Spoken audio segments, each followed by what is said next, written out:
Welcome back to my channel. ಯಾರೆಲ್ಲ ನನ್ನ ಹಿಂದಿನ ಚಾನೆಲ್ ನೋಡಿದಿರೋ ಅವರಿಗೆ ಗೊತ್ತಿರುತ್ತೆ ಇದು ಯಾವ ಕೆಂಗೇರಿ ಮೆಟ್ರೋ ವಿಡಿಯೋ ಸ್ಟೇಷನ್ ಅಂತ ಹೇಳಿ. ಬಸ್ಸಿಗೆ ವೇಟ್ ಮಾಡ್ತಾ ಇದ್ವಿ. ಮದುವೆ ಮನೆಯಿಂದ ಬಸ್ ಮಾಡಿದ್ರು. ಸೊ ಇಲ್ಲಿ ಎಲ್ಲಿ ಅಂತ ಒಂದು ವೇನ ಹೇಳ್ತಾ ಬರ್ತೀನಿ. ಸೊ ಬಸ್ಸಿಗೆ ವೇಟ್ ಮಾಡ್ತಾ ಇದ್ವಿ. ಬಸ್ ಬಂದ ಕೂಡಲೇ ಬಸ್ಸಲ್ಲಿ ಜಾಗ ಸಾಕಾಗದೆ ಇನ್ನೊಂದು ಬಸ್ ಮಾಡಿಕೊಂಡು ಬರ್ತಾ ಇದ್ದಾರೆ. ಸೊ ಇನ್ನೊಂದು ಬಸ್ನಲ್ಲಿ ಕಮ್ಮಿ ಜನ ಇದ್ದರು. ಸೊ ಕಮ್ಮಿ ಜನ ಇರುವಂಥ ಬಸ್ಸಿಗೆ ನಾನು ನಮ್ಮ ಮನೆಯವರು ಮತ್ತು ನಮ್ಮಮ್ಮ ಬಂದಿದ್ರು ಮದುವೆಗೆ. ನಾವೆಲ್ಲ ಜಂಪ್ ಆದ್ವಿ. ಹೋಗ್ತಾ ಹೋಗ್ತಾ ಮಳೆ ಬರ್ತಾ ಇದೆ. ಸೊ ವಾತಾವರಣನೂ ತುಂಬ ಚೆನ್ನಾಗಿದೆ ಅಂತ ಫೀಲ್ ಆಗ್ತಾ ಇತ್ತು. ಸೊ ನೋಡಿ ಬಸ್ನಲ್ಲಿ ಹೋಗ್ತಾನೆ ಹಾಗೆ ನನ್ನ ಮಗನಿಗೆ ನಿದ್ದೆ ಜೋರು ಬಂದ್ಬಿಟ್ಟಿತ್ತು. ಅವನು ಮಲ್ಕೊಂಡಿದ್ದಾನೆ. ನಮ್ಮ ಮನೆಯವರು ವಿಡಿಯೋ ಮಾಡ್ತಾ ಇದ್ದಾರೆ. ಚೌಟ್ರಿಗೆ ಹೋದ ತಕ್ಷಣ ವೆಲ್ಕಮ್ ಹೇಗಿತ್ತು ಅಂತ ತೋರಿಸ್ತೀನಿ, ನೋಡ್ಕೊಂಡು ಬನ್ನಿ.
ನೋಡಿದ್ರಲ್ಲ ವೆಲ್ಕಮ್ಮು ವಿತ್ ಡ್ಯಾನ್ಸ್. ಹೋದ ತಕ್ಷಣ ಹೊಟ್ಟೆ ಅಷ್ಟು ಹೋಗಿತ್ತು. ಬೊಫೆ ಸಿಸ್ಟಮಲ್ಲಿ ಊಟನ ಅರೇಂಜ್ ಮಾಡಿದ್ರು. ಗೀ ರೈಸು ಮತ್ತು ಚಿಕನ್ ಗ್ರೇವಿ. ಸೊ ತಿಂದುಬಿಟ್ಟು ಡ್ಯಾನ್ಸ್ ಮಾಡ್ತಾಯಿದ್ರು. ಅದನ್ನು ನೋಡಿಕೊಂಡು ನಿದ್ದೆ ಬರೋ ಟೈಮ್ ಆಗಿತ್ತು. ಸೊ ಹೋಟೆಲಲ್ಲಿ ಬುಕ್ ಮಾಡಿದರು. ಮದುವೆ ಚೌಟ್ರಿಯಿಂದ ಹೋಟೆಲ್ಗೆ ಒಂದು 22 ಕಿಲೋಮೀಟರ್ಸು, ಕುಶಾಲ್ ನಗರ. ಅಲ್ಲಿ ರೂಮ್ ಬುಕ್ ಮಾಡಿದರು. ರೆಸ್ಟ್ ಮಾಡಿ ಬೆಳಗ್ಗೆನೆ ಫ್ರೆಶ್ ಅಪ್ ಆಗಿ ಎದ್ದು ಹೋಟೆಲ್ಸ್ದು ಯಾವುದು ವೀಡಿಯೋಸ್ ನಾನು ಶೇರ್ ಮಾಡೋಕ್ಕಾಗಿಲ್ಲ. ಯಾಕಂದರೆ ತುಂಬಾ ಟಯರ್ಡಾಗಿ ಹೋಗಿತ್ತು. ಮಲ್ಕೊಂಡ್ರೆ ಸಾಕಪ್ಪ ಅನ್ನೋ ಥರ ಆಗೋಗಿತ್ತು. ನಿದ್ದೆ ಮಾಡಿ ಎದ್ದ ತಕ್ಷಣ ಬೆಳಗ್ಗೆ 7 ಗಂಟೆಗೆ ಹೊರಡಬೇಕು ಬಸ್ಸವರು ಅಂತ ಹೇಳಿದರು. ಚೌಟ್ರಿಗೆ ಬಂದು ರೆಡಿಯಾಗಿ ನೋಡಿ ಮದುವೆ ಯಾರ್ದು, ತೇಜಸ್ ಆ್ಯಂಡ್ ಕೃತಿಕಾ. ಸೊ ಇವರ ಮದುವೆ ಮತ್ತು ರಿಸೆಪ್ಷನ್ ಎಲ್ಲ ಅರೇಂಜ್ಮೆಂಟ್ಸು ನಾನು ತೋರಿಸ್ತೀನಿ. ಸೊ ಇಲ್ಲಿ ನೀವು ನೋಡ್ತಾ ಇದ್ದೀರಾ, ಇದು ತುಂಬಾ ಡಿಫ್ರೆಂಟಾಗಿದೆ ಮದುವೆ. ನನಗಂತೂ ಇದು ಫಸ್ಟ್ ಟೈಮ್ ಈ ಥರ ಮದುವೆ ಆಗಿರೋದನ್ನು ನೋಡ್ತಾ ಇರೋದು. ಇಲ್ಲಿ ಯಾವುದೇ ವಾಲ್ಗ ಇಲ್ಲ, ಪುರೋಹಿತರು ಇರಲಿಲ್ಲ. ಅವ್ರ ಕಡೆ ಸಂಪ್ರದಾಯ ಹೇಗಿದೆ ಅಂತ ನೋಡಿ ತಲೆ ಮೇಲೆ ಬಟ್ಟೆ ಹಾಕ್ಕೊಂಡು ತಟ್ಟೆನ ಬದಲಾಯಿಸ್ಕೊಳ್ತಾ ಇದ್ದಾರೆ ತಾಳಿ ಕಟ್ಟೋಕ್ಕೂ ಮುಂಚೆ. ಸೊ ನೋಡಿ, ಎಂಜಾಯ್ ಮಾಡ್ಕೊಂಡು ಬನ್ನಿ.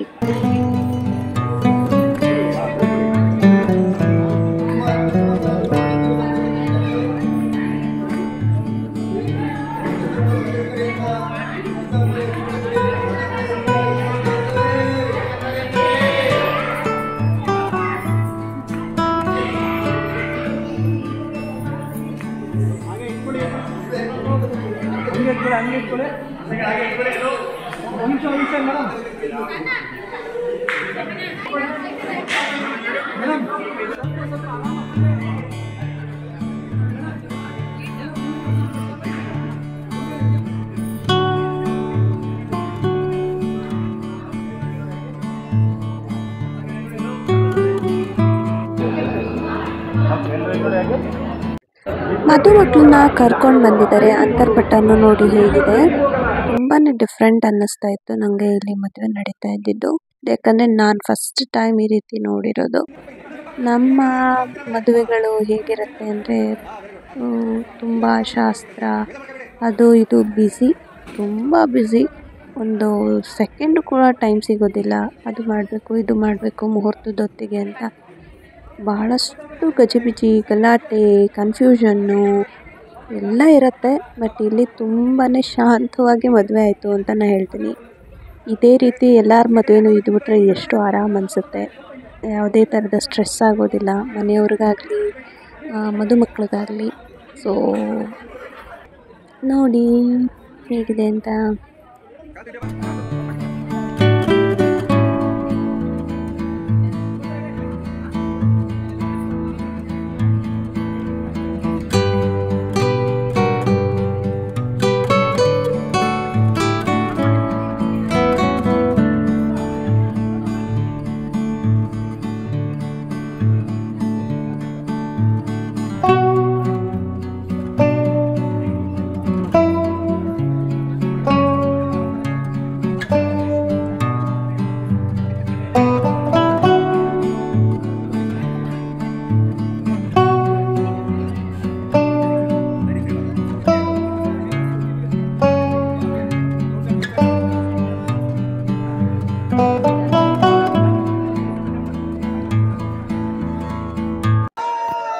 ಮದುಮಕ್ಕಳಿಗೆ ಮದುವೆ ಚಿಂತೆ ಆದರೆ ಮದುವೆ ನೋಡೋಕೆ ಬಂದಿರೋರಿಗೆ ಹೊಟ್ಟೆದ ಚಿಂತೆ ಅನ್ನೋದಾಗಿತ್ತು. ಹೊಟ್ಟೆ ಹಸಿವಾಗಿ ಹೋಗಿತ್ತು. ಅಲ್ಲಿ ಮದುವೆ ಮುಹೂರ್ತ ಆದಮೇಲೆ ಟಿಫನ್ನು ಅಂತ ಟಿಫನ್ನು ಕೂಡ ತಿಂದಿರಲಿಲ್ಲ.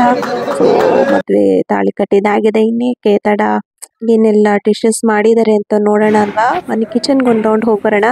ತುಂಬಾ ವೆರೈಟಿ ಮಾಡ್ತಾರೆ ಈ ಕಡೆ. ಎಷ್ಟು ವೆರೈಟೀಸ್ ಅಂದರೆ ನೋಡಿ, ಸಲಾಡ್ ಇದೆ, ಸಲಾಡ್ ಜೊತೆಗೆ ಬೇರೆ ಬೇರೆ ಏನೇನಿದೆ ಅಂತ ನಾನು ತೋರಿಸ್ತಾ ಇರ್ತೀನಿ. ಇಲ್ಲಿ ಚಿಕನ್ ಮಾಡ್ತಾ ಇದ್ದಾರೆ. ಚಿಕನ್ ಕಬಾಬ್ ಅಂತಾನೆ ಹೇಳ್ಬೋದು. ಕಲರ್ ಇಲ್ಲದಿರೋದ್ರಿಂದ ಅದಕ್ಕೆ ಕಬಾಬ್ ಥರ ಕಾಣಿಸ್ತಾ ಇಲ್ಲ. ಬ್ಯಾನ್ ಆದಾಗಿಂದ ಕಬಾಬ್ ತಿನ್ನೋಕ್ಕೆ ಬೇಜಾರು ಅನಿಸುತ್ತೆ. ಇದು ಕೂಡ ಚಿಕನ್ನು ಇನ್ನು ಅಡುಗೆ ಮಾಡ್ತಾ ಇದ್ದಾರೆ. ಸೊ ಇಲ್ಲಿ ಏನು ಮಾಡ್ತಾ ಇದ್ದಾರೆ, ಪಾಯಸ, ಸಪ್ಪಕ್ಕಿ ಹಾಕಿ ಪಾಯಸ ಮಾಡ್ತಾ ಇದ್ದಾರೆ. ತಿಂದ ಮೇಲೆ ಇದೆ ಅಂತ ನಾನು ಹೇಳ್ತೀನಿ. ಆ್ಯಂಡ್ ಇದು ಗ್ರೇವಿ. ಅಲ್ಲಿ ಕಿಚನ್ಗೆ ಹೋಗೋಕ್ಕೆ ನಂಗೆ ಒಂಥರ ಮುಜುಗರ ಅನ್ನಿಸ್ತಾ ಇತ್ತು. ನಮ್ಮ ಮನೆಯವ್ರಿಗೆ ಹೇಳಿದ್ದೆ ಕಿಚನ್ ವಿಡಿಯೋ ಮಾಡ್ಕೊಂಡು ಬನ್ನಿ ಅಂತ. ಸೊ ಮಾಡ್ಕೊಂಡು ಬಂದಿದ್ದಾರೆ. ಅಡುಗೆ ಮಾಡೋರ್ನೆಲ್ಲ ಮಾತಾಡಿಸ್ತಾ ಇದ್ದಾರೆ.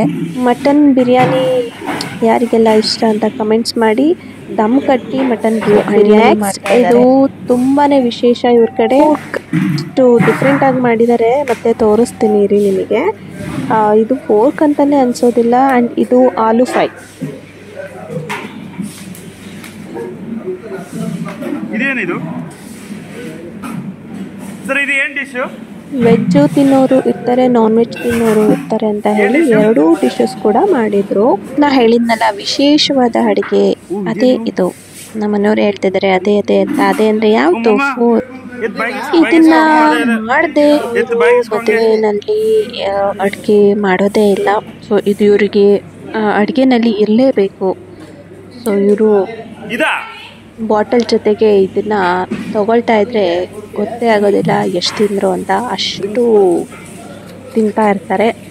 ಆ್ಯಂಡ್ ಇವ್ರ ಕಡೆ ಡ್ರಿಂಕ್ಸ್ ಕೂಡ ಅರೇಂಜ್ ಮಾಡಿರ್ತಾರೆ.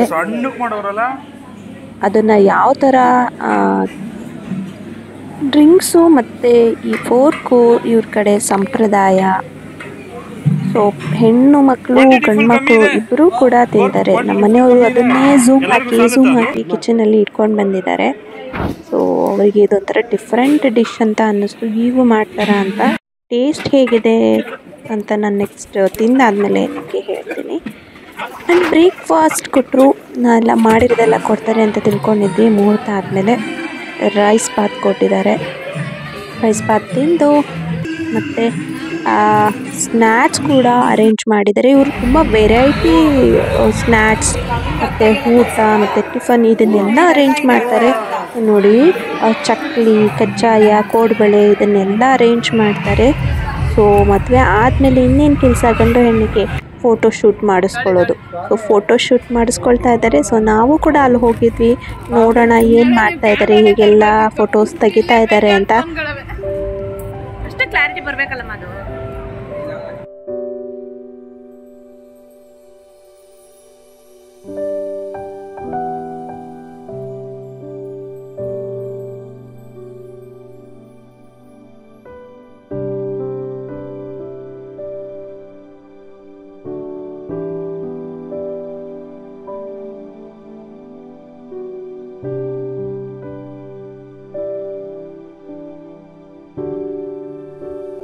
ಗಂಡು ಹೆಣ್ಣು ನೋಡಿಕೊಂಡು ನಾವು ನಿಂತಿದ್ರೆ ಲಾಶಿತ್ತು ಗಾಯ ಮಾಡಿಕೊಂಡು ಬಂದ್ಬಿಟ್ಟ. ತುಂಬಾ ಭಯ ಬರ್ಸ್ಬಿಟ್ಟ. ಏನಪ್ಪ ಆಯಿತು ಅಂದರೆ ಬಸ್ ಡೋರಿಗೆ ಕೈ ಕೊಟ್ಕೊಂಡು ಬಂದ. ಅವನ್ನ ಸಮಾಧಾನ ಮಾಡಿ ಅವನ್ನ ಬ್ಯುಸಿ ಮಾಡೋಕ್ಕೆ ಅಂತ ಹೇಳಿ ಮೇಲ್ಗಡೆ ಕರ್ಕೊಂಡು ಹೋಗಿದ್ವಿ. ನೋಡಿ ಎಣ್ಣೆ ಇವ್ರ ಕಡೆ ಪದ್ಧತಿ ಅಂತ ಹೇಳಿದ್ನಲ್ಲ, ಅದನ್ನು ಈ ರೀತಿ ತೊಗೊಂಡು ಬಂದು ತೋರಿಸ್ತಾರೆ. ಮದುವೆ ಆದಮೇಲೆ ಗಂಡು ಹೆಣ್ಣಿಗೆ ಜನಕ್ಕೆಲ್ಲ. ಸೊ ರೆಡಿ ಇದೆ ಅಡುಗೆ, ಬನ್ನಿ ತಗೊಳ್ಳಿ ಕುಡೀರಿ ಅಂತ ಹೇಳಿ. ಆ್ಯಂಡ್ ಕೆಳಗಡೆ ಬಂದೆ. ಅವ್ರು ಬಂದಾದಮೇಲೆ ಹೇಗಿರುತ್ತೆ ಏನು ಅಂತ ನೋಡೋಕ್ಕೆ ತುಂಬಾ ಕ್ಯೂ ನಿಂತಿದ್ರು. ಅಲ್ಲೇ ಅಂದ್ಕೊಂಡಿದ್ದೀನಪ್ಪ ಇಷ್ಟೊಂದು ಜನ ನಿಂತಿದ್ದಾರಾ ಅಂತ. ಇಷ್ಟು ಜನಗಳ ಮಧ್ಯೆ ಊಟ ಎಷ್ಟೊತ್ತಿಗಾಗುತ್ತೋ ಅಂತ ಅಂದ್ಕೊಂಡಿದ್ದೆ. ಆದರೆ ಅದು ಲಂಚ್ ಟೈಮ್ ಆಗಿದ್ರೂ ಕೂಡ ಅವರು ಊಟ ಬಡಿಸ್ತಾ ಇರಲಿಲ್ಲ. ಬೊಫೆ ಸಿಸ್ಟಮಲ್ಲಿ ಸ್ನ್ಯಾಕ್ಸ್ನ ಅರೇಂಜ್ ಮಾಡಿದ್ರು. ಇವ್ರ ಕಡೆ ಸ್ನ್ಯಾಕ್ಸ್ ಹೇಗಿರುತ್ತೆ ಅಂತ ತೋರಿಸ್ತೀನಿ, ನೋಡ್ಕೊಂಡು ಬನ್ನಿ. ಇವರು ಡ್ರಿಂಕ್ಸ್ನ ಇದೇ ರೀತಿ ಇಟ್ಟಿರ್ತಾರೆ. ಸೊ ಬಿಯರ್ ಆಗಲಿ ಹಾಟ್ ಡ್ರಿಂಕ್ಸ್ ಆಗಲಿ ತೊಗೊಳ್ಳೋರು ತೊಗೋಬೋದು ಅಂತ ಹೇಳಿ. ಗರ್ಲ್ಸ್ ಕೂಡ ತೊಗೊಳ್ತಾರೆ ಅಂತ ನಾನು ಹೇಳಿದ್ದೆ. ಸೊ ನೋಡಿ ಇಲ್ಲಿ ಇದ್ರ ರೆಡ್ ಕಲರ್ ಕಾಣ್ತಾ ಇದ್ದಿಲ್ಲ, ಅದು ಫೋರ್ಕು. ಅದ್ರ ಜೊತೆಗೆ ಚಿಕನ್ ಫ್ರೈ ಕೂಡ ಇಟ್ಟಿದ್ರು. ಮತ್ತು ಕಾಂಗ್ರೆಸ್ ಕಡಲೆ ಬೀಜ, ಸೌತೆಕಾಯಿ ಇದನ್ನೆಲ್ಲ ಅರೇಂಜ್ ಮಾಡಿದರು. ಇದನ್ನು ತಿಂದು ಹಿಂದೆನೇ ಲಂಚ್ ಮುಗಿಸಿದ್ವಿ. ಲಂಚಲ್ಲಿ ನಾನು ಆಗಲಿ ಕಿಚನಲ್ಲಿ ತೋರಿಸಿದ್ದನ್ನೆಲ್ಲ ಇಟ್ಟಿದ್ರು, ಬೊಫೆನಲ್ಲೇ ಇಟ್ಟಿದ್ರು ಅವರು. ಸೊ ನಾನಿಲ್ಲಿ ನಿಮಗೆ ವಿಡಿಯೋ ತೋರಿಸ್ತಾ ಇಲ್ಲ, ಯಾಕಂದರೆ ನಾನು ಬೇಗ ತಿಂದ್ಬಿಟ್ಟು ನಾನು ಲಾಶಿತ್ನ ನೋಡ್ಕೊಳ್ಳೋದು ಆ ಕಡೆ ಈ ಕಡೆ ಓಡಾಟನೇ ಆಗೋಯಿತು, ವಿಡಿಯೋಸ್ ಮಾಡೋಕ್ಕಾಗಲಿಲ್ಲ.